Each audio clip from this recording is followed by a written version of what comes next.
आर्यभट्ट एक महान गणितज्ञ और खगोलविद। आर्यभट्ट का जन्म 476 ईस्वी में माना जाता है और उनकी मृत्यु 550 ईस्वी में लगभग में मानी जाती है।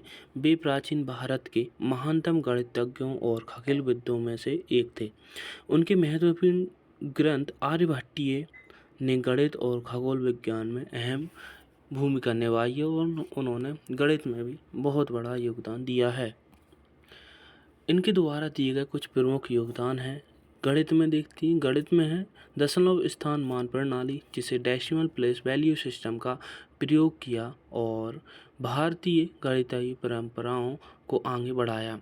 रैखिक और अनिर्धारित समीकरणों, लीनियर एंड इनडिटरमिनेट इक्वेशंस को हल करने की विधियां बताई। वर्गमूल और घनमूल निकालने के लिए एल्गोरिथम विकसित किए और पाई का मान इन्होंने सटीकतम 4 स्थानों तक बताया, जिसका मान 3.1416 इन्होंने बताया।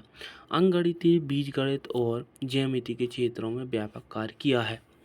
खगोल विज्ञान में इन्होंने बताया है कि पृथ्वी अपनी धुरी पर घूमती है, जिसके चारों ओर दैनिक गति की व्याख्या हुई।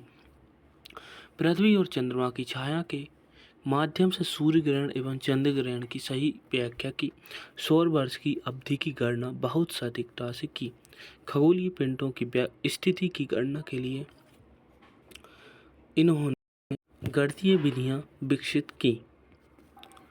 वैज्ञानिक दृष्टिकोण देखते हैं कि खगोलीय घटनाओं के विशुद्ध रूप से पौराणिक स्पष्टीकरणों के बजाय इन्होंने गणितीय गणना और अवलोकन पर जोर दिया। उनका कार्य प्राचीन भारत की मजबूत गणितीय और वैज्ञानिक परंपराओं का प्रतिनिधित्व करती हैं। इनकी विरासत में देखते हैं आर्यभट्टीय भारतीय गणित और खगोल विज्ञान में एक प्रभावशाली ग्रंथ बन गया। उनके विचार इस्लामी दुनिया तक पहुँचे और मध्ययुगीन गणित और खगोल विज्ञान के विकास को प्रभावित किया। भारत के विद्वानों जैसे भास्कर प्रथम और ब्रह्मगुप्त ने उनके कार्य को आगे बढ़ाया। भारत के पहले उपग्रह आर्यभट्ट, जिसका लॉन्चिंग 1975 में की गई थी, का नाम उनके सम्मान में रखा गया, जो भारत की वैज्ञानिक विरासत का प्रतीक है।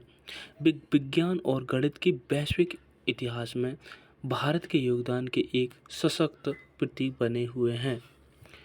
अब देख लेते हैं परीक्षा संबंधी प्रश्न है कि आर्यभट्ट के संबंध में निम्नलिखित कथनों पर विचार कीजिए।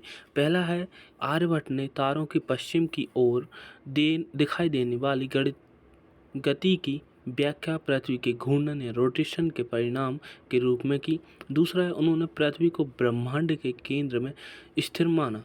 या तीसरा है, उनकी खगोलीय गणनाओं को गणितीय विधियों का उपयोग करके व्यक्त किया गया। तो उपरोक्त कथनों में से कौन सा सही है या है? तो ए ऑप्शन है केवल 1 और 3, बी ऑप्शन केवल 2, सी ऑप्शन केवल 1 और 2 और डी ऑप्शन 1, 2 और 3। अपना उत्तर कमेंट बॉक्स में ज़रूर दें। धन्यवाद।